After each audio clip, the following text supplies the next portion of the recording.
Marathi hotspot हो मंडळी हो, हॉटस्पॉट इथंच आहे बर का. तर मग चला चॅनलला सबस्क्राईब करा आणि घंटी नक्की वाजवा. आपल्या सगळ्यांचा मराठी हॉटस्पॉट. मुक्त होता परी बळेबद्ध झाला. कशामुळं? घेवोनिया छंद माझे माझे. माझं कुणाला म्हणावं हेच कळत नाही. माझं माझं माझं माझं म्हणतच मनुष्य मरतो. अशनम मे वशनम मे जाया मे बंधुवर्गो मे वगैरे वगैरे वगैरे. योग वासिष्ठामध्ये एक फार गोड श्लोक आलाय महाराज. विचार फार गोड आहे, सरळ सांगतो. योग वासिष्ठाने एके ठिकाणी असं म्हटलंय, द्व्यक्षरस्तु भवेन मृत्यू त्र्यक्षरम ब्रह्म शाश्वतम ममेतिच भवेन मृत्यू न मम इतिच शाश्वतम. 2 अक्षर म्हणजे मरण आणि 3 अक्षर म्हणजे ब्रह्मस्वरूपता. 2 अक्षर म्हणजे मरण आहे आणि 3 अक्षर म्हणजे ब्रह्मस्वरूपता. मम म्हटलं की मरण आणि न मम म्हटलं की ब्रह्मस्वरूपता. किती सरळ आहे. ज्ञानोबाराय याचा अनुवाद करतात ज्ञानेश्वरी काढा. ज्ञानोबाराय उदाहरणानं आपल्याला बोलतात, आपणची विऊनी दुहिता न मम म्हणे पिता तो सुटे की प्रतिग्रहिता जावई शिरके. ज्ञानोबाराय काय उदाहरण देतात, किती गोड उदाहरण आहे. अहो, बाप मुलीला जन्म देतो, चांगल्या शाळेत घालतो, मुलगी वाढते, लग्नाचं वय झालं की चांगलं स्थळ बघतो आणि तिचं लग्न करून देतो. आपणची विऊनी दुहिता लग्न करतो आणि लग्नामध्ये कन्यादान करताना म्हणतो, आता ही माझी राहिली नाही. न मम म्हणे पिता. बाप म्हणतो, बस आतापर्यंत माझी होती, आता एक लग्नामध्ये कन्यादान नावाचा फार महत्वाचा पण अति दुर्लक्षित विधी आहे. फार महत्वाचा आहे पण अत्यंत दुर्लक्षित राहिला विधी.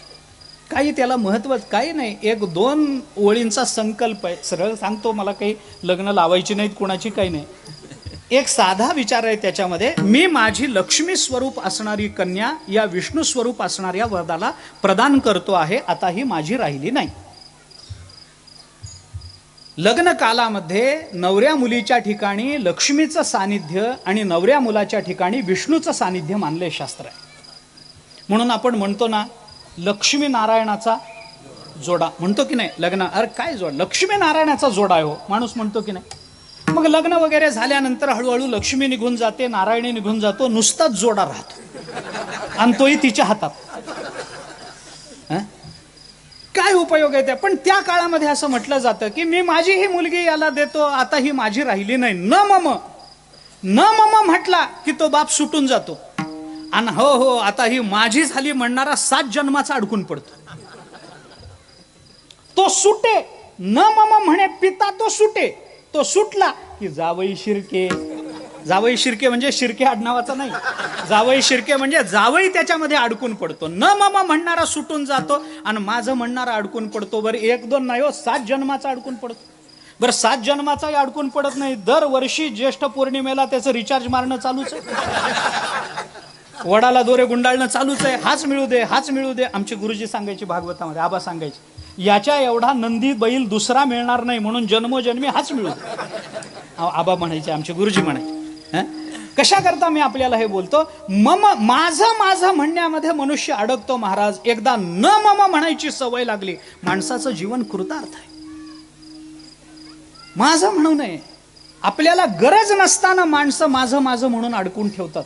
एखाद्या वेळेला कधीतरी आपल्या घरामध्ये जाऊन, आता काय इकडं कोठीचं खोली असते का नाही आपली, माझघर काय म्हणतो आपण इकडं, माझघर तळघर काय ते उघडा एकदा. नको असणाऱ्या किती गोष्टी केवळ माझेपणानं सांभाळून ठेवल्या. कान तुटलेल्या कपापासून ते पाय मोडलेल्या खुर्चीपर्यंत विनाकारणच सांभाळून ठेव. नाही नाही, माझ्या सासूचं आहे, माझ्या आजू सासूचं आहे, माझ्या सासूनी खरेदी करून दिलंय, माझं आहे माझं आहे. काय बरोबर घेऊन जायचंय? पाय मोडलेली खुर्ची तरी बरोबर येते काय?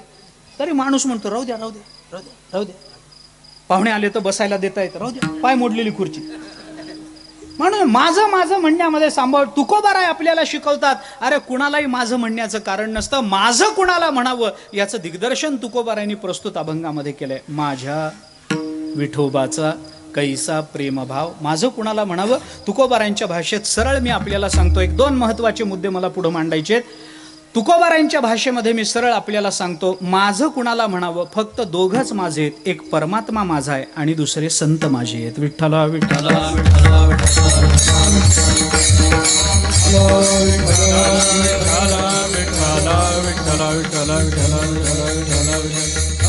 माझ्या विठोबाचे नाम अट्टहासे उच्चारा. माझ्या विठोबाचे, तुकोबाराय कुणालाही माझं म्हणत नाहीत. माझ्या विठोबाचे नाम अट्टहासे विचार उच्चारा. कुणाला माझं? एकतर देव माझा, नाहीतर संत महात्मे माझे. विवेक सागरा सख्या माझ्या माझा ज्ञानेश्वर. जनाबाई काय बोलतात ऐका. नाथ महाराजांनी काय सुंदर वर्णन ज्ञानोबारायांचं करताना प्रत्येक वेळेला ते सांगितलं. कैवल्याचा पुतळा प्रकटला भूतळा,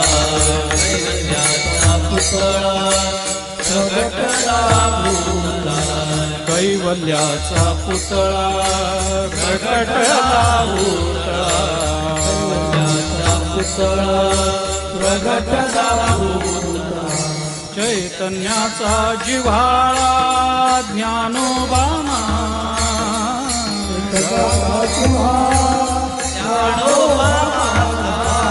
चैतन्याचा जिव्हाळा ज्ञानोबा माझा.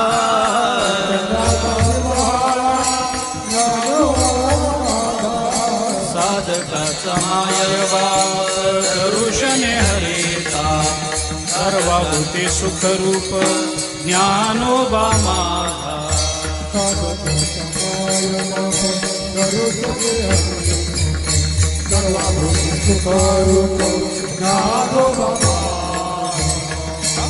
नाथ महाराज प्रत्येक चरणाच्या शेवटी माझा ज्ञानोबा, माझा ज्ञानोबा, माझा.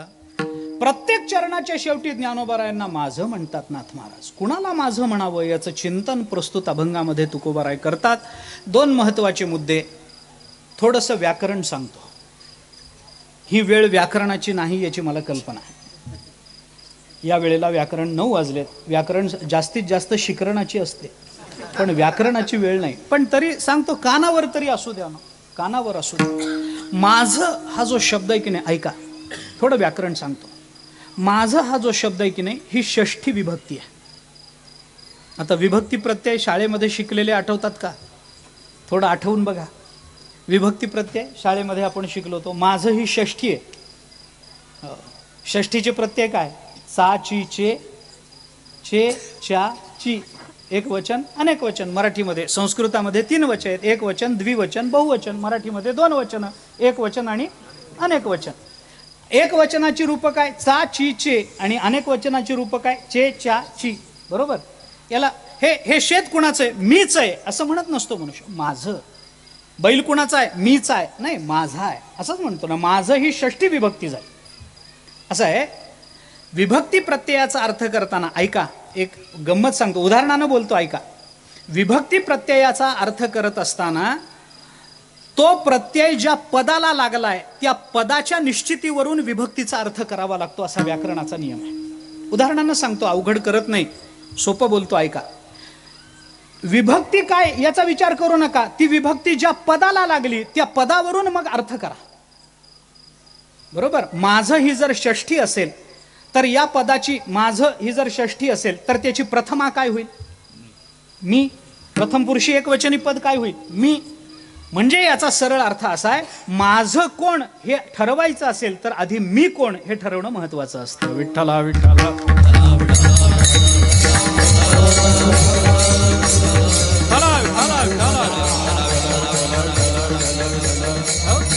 असं माझं काही ठरवता येत नाही. आधी मी कोण हे ठरवलं तरच माझं कोण हे आपल्याला ठरवता येईल. विभक्ती प्रत्यय ज्या पदाला ती विभक्ती लागली त्या पदावरून विभक्तीचा अर्थ करावा लागतो. मी कोण हे ठरल्याशिवाय माझं कोण हे ठरत नसतं. मी किती उदाहरणं सोपी देऊ आपल्याला, किती उदाहरणं देऊ. अरे मी जर पुत्र असेन तर पिता माझा, मी जर मुलगा असेन तर आई माझी, मी जर आई असेन तर मुलगा माझा, मी जर पती असेन तर पत्नी माझी, मी जर पत्नी असेन तर पती माझा, मी जर शिक्षक असेन तर विद्यार्थी माझा, मी जर विद्यार्थी असेन तर शिक्षक माझा. बरोबर का नाही. मी जर गायक असेन तर स्वर माझा, मी जर वादक असेन तर लय माझी. बरोबर आहे का नाही. पहा, अशी किती उदाहरणं मी आपल्याला सांगू. मी जर आत्ता वक्ता असेन तर श्रोता माझा, मी जर श्रोता असेन तर 2 तासाकरता का होईना पण कीर्तनकार माझा. मी जर कीर्तनकार असेन तर पाकिट माझं आहे का नाही. मी कोण याच्यावर माझं कोण हे ठरतं. आणि तुकोबाराय तर या अभंगामध्ये माझं कोण मी कोण हे सांगत नाहीत. म्हणून ज्ञानोबारायांनी आपल्याला सांगितलं, बाबा पहिल्यांदा ते ठरवा, आहे मी हा कोण, करावा विचार. म्हणे ज्ञानेश्वर निवृत्तीचा, आधी मी कोण याचा विचार करा, मग तुम्हाला माझं कोण याचा विचार करणं शक्य. तुकोबाराय विठोबाला माझं म्हणतात, पण मी कोण हे तुकोबाराय बोलत नाहीत ना. बोलतात. नंतरच्या 3 चरणामध्ये तुकाराम महाराजांनी मीची जाणीव करून दिली, म्हणून विठोबा माझा म्हटला. विठ्ठला विठ्ठला विठ्ठला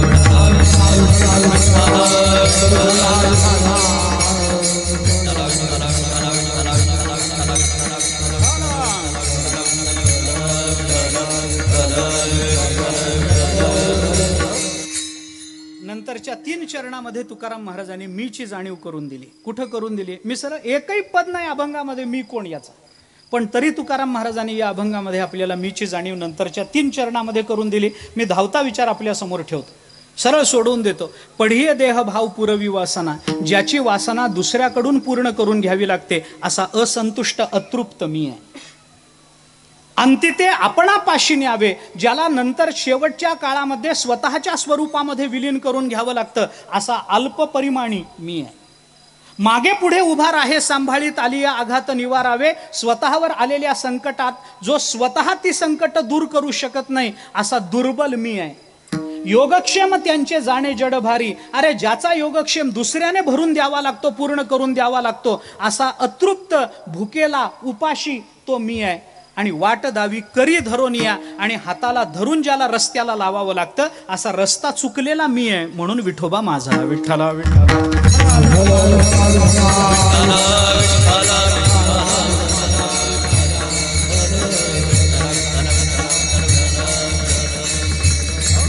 म्हणून विठोबाला माझं म्हणावं लागतं, कारण अशा अवस्थेमध्ये कोणी माझं होत नसतं महाराज. एकतर संत माझे होतात, नाहीतर परमात्मा माझा होतो. मी तव अनाथ अपराधी कर्महीन मत. किती प्रमाण मी आपल्याला सांग. अनाथ अपराधी पतित,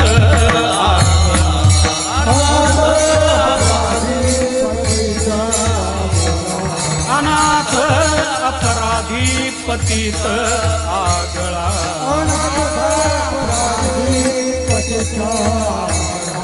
परिपाया वेगळा नका करू, परिपाया वेगळा नका करू, आठवण तुम्ही द्यावी पांडुरंगा, आठवण तुम्ही द्यावी पांडुरंगा, नका करू परिपाया वेगळा नका करू, आठवण तुम्ही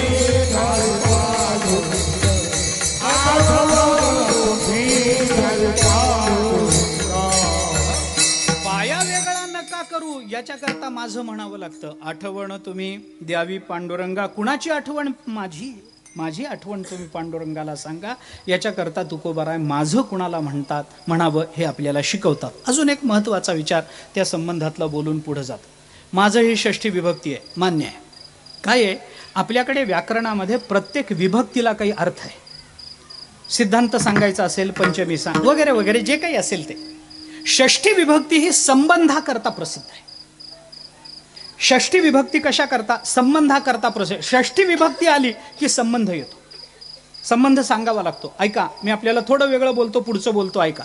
हा माझा आहे म्हटला की कोण बाबा? मग माझा भाऊ आहे, संबंध आहे, संबंध सांगा. हे माझं आहे म्हटलं की माझं काय? अरे माझं शेत आहे, संबंध सांगा. षष्ठी विभक्ती संबंधाकरता प्रसिद्ध आहे. आणि संबंध 2 प्रकारचे असतात, एक सामान्य संबंध आणि दुसरा विशेष संबंध. ऐका, पुढचं बोलतो. सामान्य संबंधाला नेहमी विशेष संबंधाची अपेक्षा असते, तरच सामान्य संबंध चालतो, नाही तर चालत नाही. उदाहरणानं बोलतो, अवघड करत नाही. कल्पना करा, रात्रीचे 2 वाजले, तुम्ही तुमच्या घरामध्ये गाढ झोपलाय, दरवाजा वाजला, खट खट खट खट खट दरवाजा वाजला.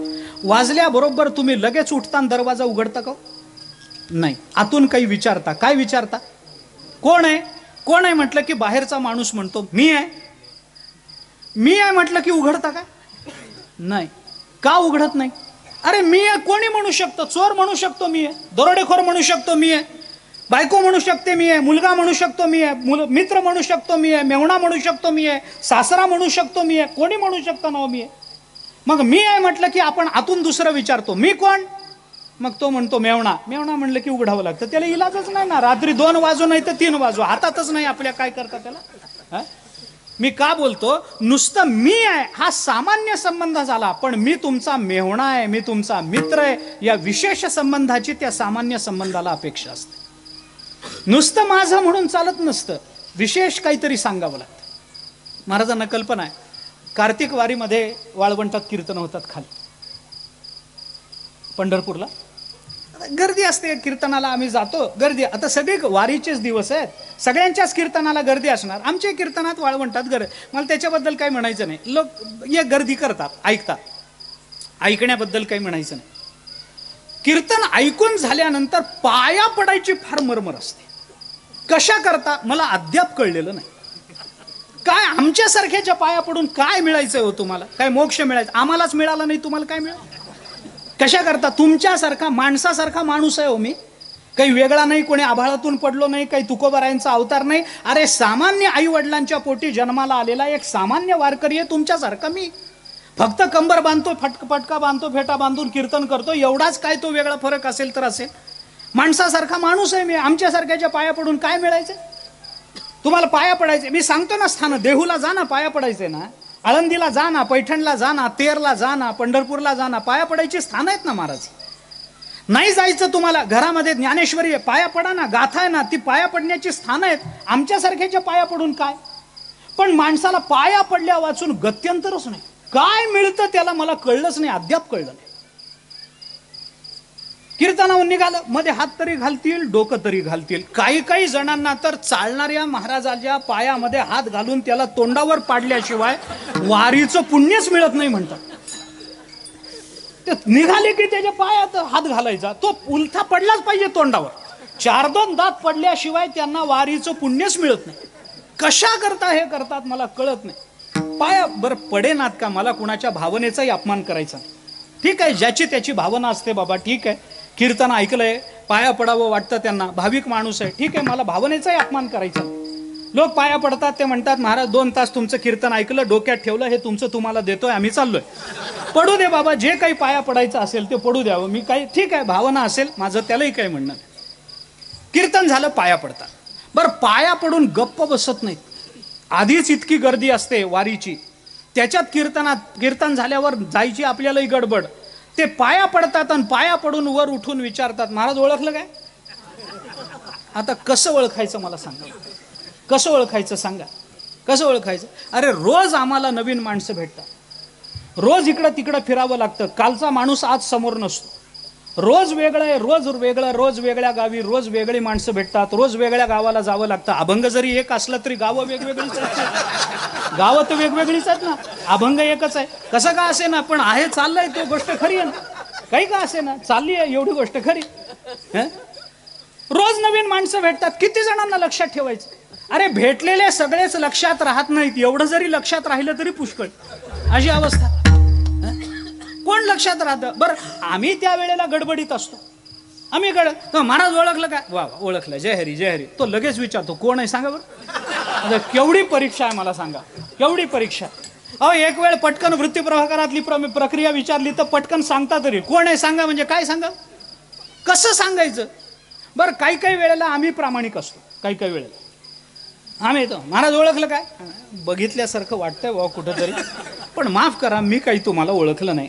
कबूल करतो मनुष्य प्रामाणिकपणा, मी बघितलंय तुमचा चेहरा कुठेतरी बघितल्यासारखा वाटतोय, पण माफ करा मी काही तुम्हाला ओळखलं नाही. तो लगेच म्हणतो, काय महाराज आमच्या घरी दूध पिऊन जाताना आम्हाला विसरता. तो त्या महाराजाचं खाल्लेलं पिलेलं सगळं बाहेर काढतो. खादल्या पिदल्याची राखेबा स्मरण नामदेवराय म्हणतात, तो सगळंच त्याचं बाहेर काढतो. आमच्या घरी जेवण करून जाताना आम्हाला विसरता, निदान खाल्ल्या मिठाला तरी माणसाने जागावं, आम्हालाच विसरता. बरं लक्षात आहे, हा ओळखलं कोण आहे सांगा, नाही ओळखलं, तो अन्न पाणीच बाहेर काढतोय सगळं. फार माझ्या महाराज मला फार अनुभव आले, असे फार अनुभव आले. मी याच्यावर फार विचार केला आणि एक मधला मार्ग शोधून काढला. बरं काय नाही, मधला मार्ग नवीन शोधून काढला असंच कीर्तनाला गेलो, गर्दी होती. गर्दी झाल्यावर एक माणूस आला, जय हरी जय हरी. तो म्हटलं ओळखलं का? म्हटलं वा, न ओळखायला काय झालं? तो म्हटलं कोण आहे सांगावर? म्हटलं तू माणूस आहेस. काय पुरल का हो? तू माणूस आहेस. हा माणसाचा माणसाशी असलेला सामान्य संबंध ओळखी करता पुरल का मला सांग. अरे काहीतरी त्याचा विशेष सांगावा लागेल का नाही? त्याचं नाव काय, आडनाव काय, कुठल्या गावातला आहे, कधी भेट झाली होती, प्रवासावरून वाजलं होतं का पाकिटावरून वाजलं, काहीतरी विशेष सांगावं लागेल का नाही त्याचं? तर मग म्हणता येईल की बाबा हा याचा आपली ओळख आहे, म्हणता येईल ना. सामान्य संबंधाला विशेष संबंधाची अपेक्षा असते. तुकोबाराय म्हणतात माझ्या विठोबाचा. अरे माझा विठोबा तुमचाच काय, सगळ्या जगाचा आहे हो. तुम्ही काय माझा म्हणता? नुसतं माझं म्हणून भागत नसतं, त्याला काही विशेष सांगावा लागतो, तर त्या माझं या पदाला काही महत्व येतं. षष्ठी विभक्ती संबंध सांगते आणि त्या संबंधाला विशेषत्वानं आपल्याला अधोरेखित करावं लागतं. सामान्यत्वानं चिंतन करून चालत नाही. विठोबा माझा, अरे तुमचाच काय, आमचाही आहे. तोच म्हणतोय ममैवांशो जीवलोके जीवभूत सनातनः मनःषष्ठाणी इंद्रियाणी प्रकृतिस्थान. अरे सगळे जीव म्हणजे माझे अंश आहेत, सगळ्यांचाच आहे. तो काही फक्त तुमचाच आहे? तो काही फक्त तुकोबारायांचा आहे, आमचा नाही विठोबा? माझा म्हणून चालत नाही. माझा म्हटलं की पुढचा विचार येतो, तुमचा कोण? विठोबा माझा ना, पण माझा म्हणजे कोण? मग सांगावं लागतं त्वमेव माता च पिता त्वमेव बंधुश्च सखा. काहीतरी विशेष सांगावं लागतं. विठ्ठल बाप माय चुलता, विठ्ठल भगिनी आणि भ्राता, नाही होता तुका म्हणे आता नाही दुसरे.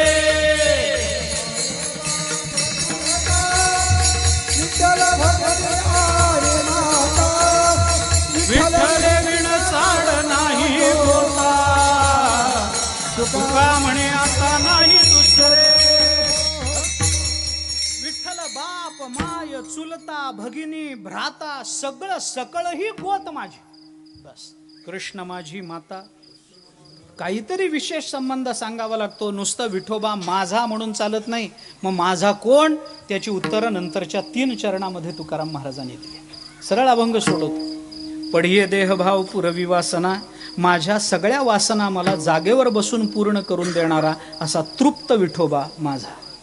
अंतिते आपणा पाशी न्यावे, स्वतःला आमच्यासारख्याला अंततोगत्वा स्वतःच्या स्वरूपात नेणारा व्यापक तो विठोबा माझा.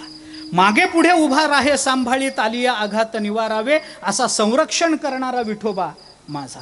योगक्षेम त्यांचे जाणे जडभारी, माझा योगक्षेम चालवणारा पोसितो जगासी एकलाची, असा पोषण करणारा विठोबा, पोषक तो विठोबा माझा.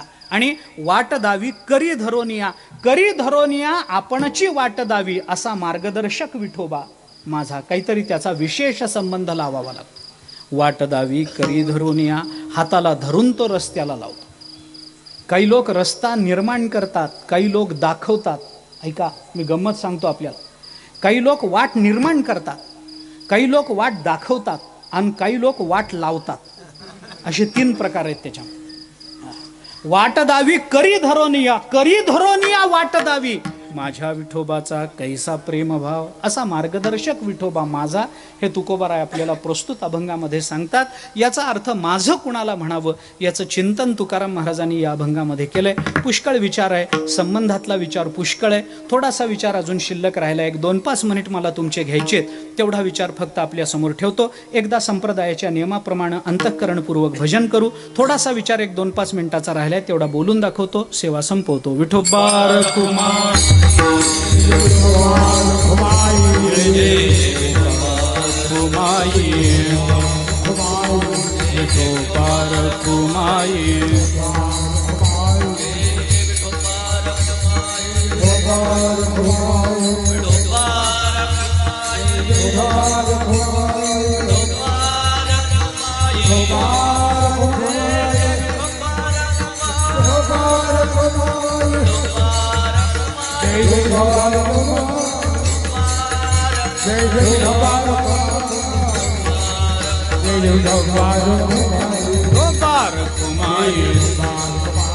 भाव पुरवी वासना अंतिते आपणापाशी न्यावे. जगद्गुरु संत श्रेष्ठ श्री तुकोबाराय या अभंगामध्ये एक अत्यंत महत्त्वाचा सिद्धांत मांडतात.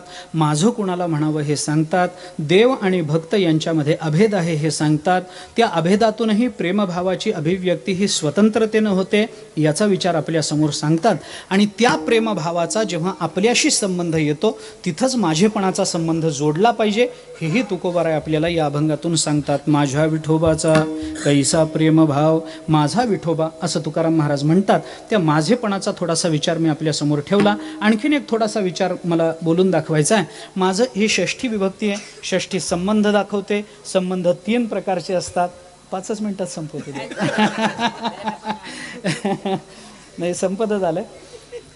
संबंध 3 प्रकारचे असतात. अगदी धावता विचार. काही संबंध मानलेले असतात, काही संबंध निर्मिलेले असतात आणि काही संबंध असलेले असतात. आता सरळ विचार आहे. एक एक वाक्य बोलून जातो. मानलेल्या संबंधाची सिद्धी होत नाही, निर्मिलेल्या संबंधाचं सातत्य राहत नाही. फक्त असलेले संबंध आपल्याला माझेपणापर्यंत नेणारे असतात. साधा साधा विचार आहे. काही संबंध मानलेले असतात, त्या संबंधाची सिद्धताच होत नाही. मी उदाहरण सामान्य सांगतो. असं म्हणायची पद्धत आहे ना, हा माझा मानलेला भाऊ आहे, ही माझी मानलेली आई आहे, हा माझा मानलेला मुलगा आहे. माणसं म्हणतात की नाही. मला सांगा, हा मानलेला भाऊ आहे असं जेव्हा म्हणतो आपण, तेव्हा त्याचं रक्त काढा, आपलं रक्त काढा, DNA चाचणी करा, बघा बरं काय येतं ते. एक येते काय? चाचणी एक येत नाही. बरं जाऊ द्या, वैज्ञानिक पातळीवर जाऊ द्या. हा माझा मानलेला भाऊ आहे असं ज्याला आपण म्हणतो त्याला अर्धी प्रॉपर्टी देतो काय? आणि मग कशाचं मानलेला भाऊ? भाऊ म्हणायचंच कशा करता जर द्यायचंच नसेल तर? हे संबंध व्यावहारिक. आणि मी कितीतरी उदाहरणं आपल्याला सांगेन, वेळ नाही. आपण ही माझी बहीण, ही माझी आत्या, ही माझी मावशी, ही माझी काकू, ही माझी बायको, ही माझी मुलगी, हे संबंध आपण निर्माण केलेले आहेत. देवाने जन्माला घातला स्त्री जन्माला घातली. देवाने जन्माला घालताना बहीण जन्माला घातली नाही, स्त्री जन्माला घातली. तिच्याबरोबर बहिणीचं नातं मी जोडलं. ऐका, याला पंचदशीच्या भाषेमध्ये जीवकृत प्रपंच असं म्हणतात. जाऊ द्या, त्याचाही विस्तार मला आत्ता करायचं कारण नाही. पण मला साधं बोलायचं आहे. हा माझा सख्खा भाऊ आहे. प्रॉपर्टी देईन की नाही? अर्धी द्यायलाच पाहिजे की नाही? कायद्याच्या नियमानुसार द्यायला पाहिजे. त्याचं रक्त माझं रक्त काढलं तर काही चाचणी एक येईल की नाही? येईल. व्यावहारिक वैज्ञानिक दोन्ही पातळ्यांवर संबंध स्थिर झाला. मला बोलायचं आहे असं, हा जो माझा सख्खा भाऊ आहे तो मागच्या जन्मी माझा सख्खा भाऊ होता काय? पुढच्या जन्मी हाच सख्खा भाऊ म्हणून मिळेल काय? संबंध सातत्य राहतच नसेल तर त्या सातत्या विना माझेपणा कसा राहील?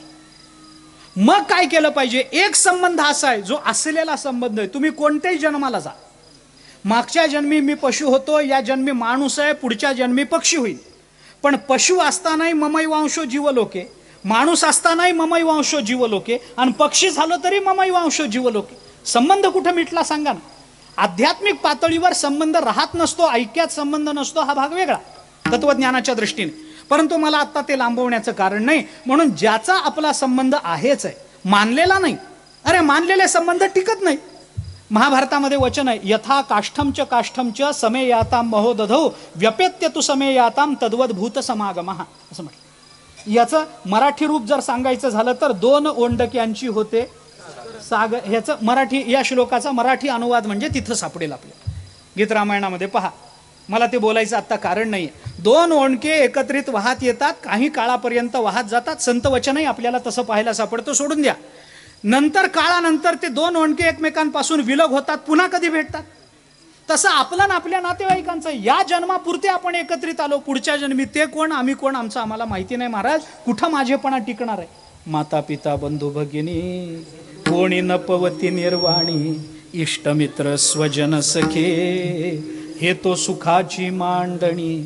एकला मी दुःख भोगी कुंभ पाक जाचणी, तेथे कोणी सोडविना एका सद्गुरु वाचून. विठो किती आपल्याला, किती मी एक नाही अनेक प्रमाण सांगतो. धर्म जागो. साधा बरं जाऊ द्या, धर्माचाही विचार आत्ता करू नका. कोण माझ्याबरोबर येतं सांगा ना? बायको तर उंबरठ्यापर्यंतच येते सोडवायला, नातेवाईक स्मशानापर्यंत येतात, मुलं जास्तीत जास्त चिते जवळ येतात, देह माझा माझा म्हणवलेला चितेवर येतो. तिथून माझं कोण आहे सांगा? माझ्याबरोबर येणारं माझं कोण? कोणी येत नसतं महाराज, कोणी येत नसतं. बायको तर फक्त उंबरठ्यापर्यंतच. ती तिथंच सांगते, याच्या आत आल्यामुळे तुमचा माझा संबंध आहे ना, याच्या आतपर्यंतच तुम्ही माझे. इथून तुम्ही बाहेर पडलात की तुम्ही माझे नाही. काही संबंध नाही. बायको मला एकाने सांगितलेलं सांगतो महाराज, हे अनुभव नाही पण सांगितलेलं सांगतो. बायको उंबरठ्यापर्यंतच काय येते हे त्यांनी सांगितलेलं एका बाईचा नवरा मेल्यानंतर खूप रडारड झाली, तिचं सौभाग्य गेलं, रडायला लागले. ते आता सगळी तयारी झाली, रडून उपयोग काय, नातेवाईक आले, सगळं तयार केलं, त्याला सोवळं वगैरे स्नान वगैरे घातलं, सोवळं नेसवलं. घरातून बाहेर आणताना ते दाराची जी चौकट असते त्या चौकटीचा अंदाज चुकला, उचलणाऱ्याचा अंदाज चुकला, काहीतरी झालं आणि बाहेर आणताना ती दरवाजाची लाकडी चौकट खटकन त्याच्या कपाळाला लागली. कुणाच्या? जो मेला होता त्याच्या. खटकन आणि उठून बसला ना. मेला नसेल, कदाचित भ्रम झाला असेल, काही झालं असेल, उठून बसला. उठून बसल्यानंतर आता सगळीकडे काय लोक थोडं वाईट वाटून, का आम्ही एवढी तयारी केली वाया गेली, तुम्ही असं थोडंच म्हणतील. ते म्हणतील बरं झालं बाबा, आनंद झाला, साखर वाटा सगळं झालं. आणि सगळं झाल्यानंतर झालं पुन्हा वर्तमानपत्रामध्ये बातम्या, टीव्हीवर बातमी, असं झालं, मेलेला जिवंत. तशी 7-8 वर्ष आनंदात गेली आणि पुन्हा मेला.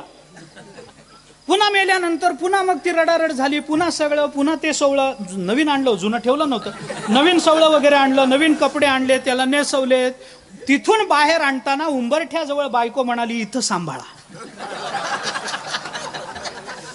पुन्हा खटकन लागलं आणि उठून बसला तर 8-10 वर्ष नशिबाला पुन्हा हेच, सांभाळा बाबा. हे सांगण्याकरता बायको उंबरठ्यापर्यंत येते. खरं खोटं देव जाणे, मला कल्पना नाही, खरं खोटं देव जाणे, काय जे असेल ते असेल.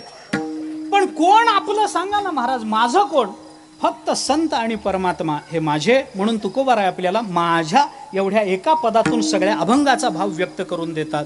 माझ्या विठोबाचा कैसा प्रेम भाव, आपणची देव होय गुरु, पढिये देह भाव, पुरवी वासना, अंतिते आपणापाशी न्यावे. म्हणून देवाला, संताला माझं म्हणावं. याचा अर्थ असा नाही की इथून घरी गेल्यानंतर बायकोला म्हणाल, कीर्तनात ऐकून आलोय, माझे फक्त देव आणि संत, तू हो बाहेर, असं नाही. असा याचा अर्थ होत नाही. आपली आत्मत्व भावना कुठं ठेवावी याकरता माझेपणाचा संबंध आपल्याला तुकोबाराय सांगतात. त्याचा विचार आपण करायचा. माझं म्हणायचं नाही, जर जबाबदारी घेतली तर आपलेपणानं ती जबाबदारी आपल्याला प्रेमानंच पार पाडली पाहिजे, हे लक्षात ठेवलं पाहिजे आपण. आणि हे माझेपणाचे अर्थ कळण्याकरता ज्ञानेश्वरी वाचली पाहिजे, गाथा वाचला पाहिजे. याच्या पलीकडे जाऊन दुसरा कोणताही मार्ग आपल्याला उपलब्ध नाही, हे लक्षात ठेवा. याच्याकरता सर्वांच्या चरणावर मस्तक ठेवून प्रार्थना करतो. जास्त नाही, एक 10-15 मिनटं, एक 10-5 ओव्या ज्ञानोबारायांच्या, एक 2-4 अभंग तुकोबारायांचे नित्य आपल्या वाचनामध्ये असले पाहिजेत. तरच आपल्या मनावर, बुद्धीवर काही चांगले संस्कार होते. महाराज, या जगतामध्ये आपला उत्कर्ष आपल्याला या भवसागराच्या पलीकडे नेऊन आपल्याला आनंद देणारं एवढंच आहे. याच्या पलीकडे कोणी आपलं कल्याण करू शकत नाही. संत वाङ्मय सोडलं तर कोणी आपल्या कल्याणाची चिंता करत नाही, हे लक्षात ठेवा, हे लक्षात ठेवा. ज्ञानोबाराय, तुकोबाराय, संतांचं वाङ्मयच आपल्या जीवनाचं कल्याण करतं. याच्याकरता सर्वांच्या चरणावर मस्तक ठेवून सर्वांना नमस्कार करून प्रार्थना करतो. एक 15 मिनटं फक्त दिवसातली द्या. बाकी 23 तास 45 मिनटं तुमचेच आहेत ना. काय करायचं तुम्हीच मालक आहात त्याचे. पण एक 10 ओव्या ज्ञानोबारायांचे, 5 अभंग तुकोबारायांचे, एवढं वाचायला काही फार वेळ लागतो का? फार वेळ लागतो. रामकृष्ण हरीचं 5 मिनिट भजन करायला काय फार वेळ लागतो? फार वेळ. 10-15 मिनिटात सगळंच होतं. सकाळी नाही जमलं, दुपारी नाही, संध्याकाळी नाही, रात्री. मी म्हणतो जाऊ द्या, अंथरुणावर पडल्या गाथा उघडा नाव हातात घेऊ, निजल्याने गाता उभा नारायण, तुकोबाराय बोलतात. हां, अरे अंथरुणावर पडल्या महाराष्ट्रात जन्माला यायचं आणि तुकोबारायांचे 2ही अभंग पाठ नसायचे, मग जन्माला आलाच कशा करता जन्माला यावं माणसं? महाराष्ट्रात जन्माला यायचं, ज्ञानेश्वर महाराजांच्या 10-5 ओव्या पाठ नसाव्यात? काय जीवन जगण्यात अर्थ आहे महाराज? यांनी जन्मालाच यायला नको होतं, परस्परच गेला असता तर बरं झालं असतं. काय उपयोग आहे मला सांगा ना, काय उपयोग आहे? अरे तुम्ही तर समर्थांच्या छत्रछायेखालची मंडळी आहात ना, केवढी भाग्यवान मंडळी, केवढी भाग्यवान मंडळी. एखादा समास रोज वाचायला किती वेळ लागतो? किती वेळ? 10 मिनिटं फार झाले समर्थांचा एक. नुसते करुणाष्टक रोज म्हटली तर देवाला आपली करुणा यावी, इतका गोडवाय महाराज करुणाष्टक. काय भाव व्यक्त केलाय समर्थाने, आपण वाचून पहा. सगळ्यांना प्रार्थना आहे. मी साधं बोलत असतो. मला सांगा, ज्ञानोबारायांनी कितव्या वर्षी ज्ञानेश्वरी सांगितली तुम्हाला माहिती आहे का? किती? 16व्या वर्षी, बरोबर आहे ना? मग मला साधं एवढंच विचारायचं आहे, ज्ञानोबारायांनी जे 16व्या वर्षी सांगितलं ते वाचायला आम्हाला 61वं का लागावं? आम्ही 20व्या वर्षी का वाचू नये? आम्ही 25व्या वर्षी का वाचू नये? सांगा. जेवढ्या लवकर आम्ही या सद्ग्रंथाकडे प्रवृत्त होऊ, तेवढ्या लवकर माणूस म्हणून जगण्याचा आम्हाला अधिकार प्राप्त होईल, हे लक्षात घ्या. हे लक्षात घ्या. थोडा नित्यनेम, ज्ञानोबाराय शाबासकी देतात, नित्यनेम नामी लक्ष्मी वल्लभ तयाजवळी, हे फल आहे महाराज. आणि नाही नित्यनेम केला तर तुकोबारायांची काठी तयार. काही नित्यनेमावीण, अन्न खाये तो श्वान, वाया मनुष्य पण भार वाहे तो वृषभ, त्याचा होय भूमिभार, तुकोबाराय बोलतात. सकाळी उठल्याबरोबर नित्यनियम न करता जो जेवण करतो, तुकोबाराय म्हणतात त्याच्यातून कुत्र्यात फरक काय. तुकोबारायांची भाषा आहे. अन्न खाये तो श्वान, नित्यनेमावीण अन्न खाये तो श्वान. कुत्र्याला सकाळी उठल्याबरोबर भाकरी लागते. आमच्याकडची कुत्री अशीच आहे, उठलं की भाकरी लागते महाराज त्यांना. इकडं कशी आहेत मला माहित नाही, पण आमच्याकडची कुत्री उठलं की भाकरी लागते. आंघोळ नाही, कपाळाला गंध नाही, रामकृष्ण हरी म्हणणं नाही, गीतेचा अध्याय वाचणं नाही, हरिपाठ म्हणणं नाही, काहीच नाही. उठलं की भाकरी जाते कशी हेच मला कळतं. आधीच कलियुग इतकं विचित्र आलंय महाराज, माणसात आणि कुत्र्यात आधीच फार फरक राहिला नाही. थोडी काही भाकरी मिळते म्हणलं की शेपूट हलवायला दोघंही तयार आहेत. लक्षात ठेवा, माझी विनंती आहे. आधीच कलियुग विचित्र आहे. कुत्रा आणि माणूस फार फरक, थोडा कुठं फरक राहिला असेल तर ते कुत्रा आपल्यापेक्षा थोडं जास्त प्रामाणिक आहे, एवढंच. हे होऊ नये असं जर वाटत असेल तर पुन्हा हात जोडतो, पुन्हा पायावर मस्तक घेऊन प्रार्थना करतो. गाथा वाचा, ज्ञानेश्वरी वाचा. आपल्याला तारणारं यांच्याशिवाय या जगतामध्ये दुसरं कोणीही नाही याचं भान ठेवा आणि त्या सद्ग्रंथाकडे प्रवृत्त व्हा. विशेषतः तरुण मंडळींनी लवकरात लवकर संत वाङ्मयाकडे प्रवृत्त व्हावं आणि संत वाङ्मयाच्या चिंतनाच्या अधिष्ठानावर आपल्या देशाची, धर्माची, संप्रदायाची सेवा करण्याकरता कटिबद्ध व्हावं अशी सर्व तरुणांना नम्र प्रार्थना करतो. झालेली सेवा संतांच्या, सद्गुरूच्या, परमात्म्याच्या चरणी अर्पण करतो. समर्थ सद्गुरूंच्या चरणी समर्पित करतो आणि तुम्हा सर्वांच्या चरणी समर्पित करून वाणीला विराम देतो. ज्ञानेश्वर माऊली.